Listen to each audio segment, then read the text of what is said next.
Nandamuri నటసింహం NBK golden Jubilee వేడుకలు అరుదైన సన్నివేశాలను ఆకర్షించబోతోందా? సినీ రాజకీయ దిగ్గజాలకు ఆహ్వానాలు వెళ్లిన ఈ కార్యక్రమానికి ఇన్విటేషన్ లేని వారెవరు? ఒకే వేదికపై మెరవనున్న సెలబ్రిటీలు ఎందరు? అభిమానులకు కనువిందు చేసే గోల్డెన్ జూబ్లీ ఫంక్షన్ ఎలా జరగబోతోంది?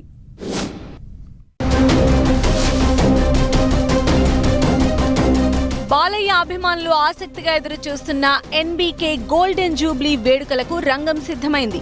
ఈ కార్యక్రమానికి ఆదివారం సాయంత్రం 6 గంటలకు హైదరాబాద్ నోవోటెల్లో గ్రాండ్ గా సెలబ్రేట్ చేయబోతుంది టాలీవుడ్. తెలుగు రాష్ట్రాల ముఖ్యమంత్రులు ముఖ్య అతిథులుగా హాజరు కానున్న ఈ కార్యక్రమం వేదికపై మెగాస్టార్ చిరంజీవితో పాటు బాలకృష్ణ కనువిందు చేయనున్నారు. దేశంలోని అన్ని సినీ ఇండస్ట్రీలకు చెందిన ప్రముఖులకు ఈ ఈవెంట్ ఆహ్వానాలు అందగా టాలీవుడ్లోని ఇద్దరు బ్రదర్స్ కు ఎటువంటి ఇన్విటేషన్ పంపలేదని సమాచారం హాట్ టాపిక్ గా మారింది. బాలకృష్ణ ఇండస్ట్రీలోకి అడుగుపెట్టి 50 వసంతాలు అవుతున్న సందర్భంగా ఈ ఈవెంట్ ను నిర్వహిస్తోంది టాలీవుడ్. 1974లో తాతమ్మ కళ సినిమా ద్వారా కెరీర్ స్టార్ట్ చేసిన బాలకృష్ణ 50 ఏళ్లలో ఎన్నో హిట్ చిత్రాల్లో నటించారు. తనకంటూ ఓ మాస్ ఇమేజ్ ను క్రియేట్ చేసుకున్నారు.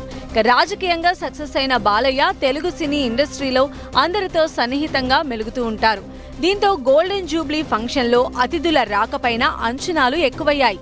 ఇదే సమయంలో నందమూరి కుటుంబానికి చెందిన జూనియర్ ఎన్టీఆర్, ఆయన సోదరుడు కళ్యాణ్ రామ్ కు ఆహ్వానం అందలేదని టాలీవుడ్ లో గుసగుసలు వినిపిస్తున్నాయి.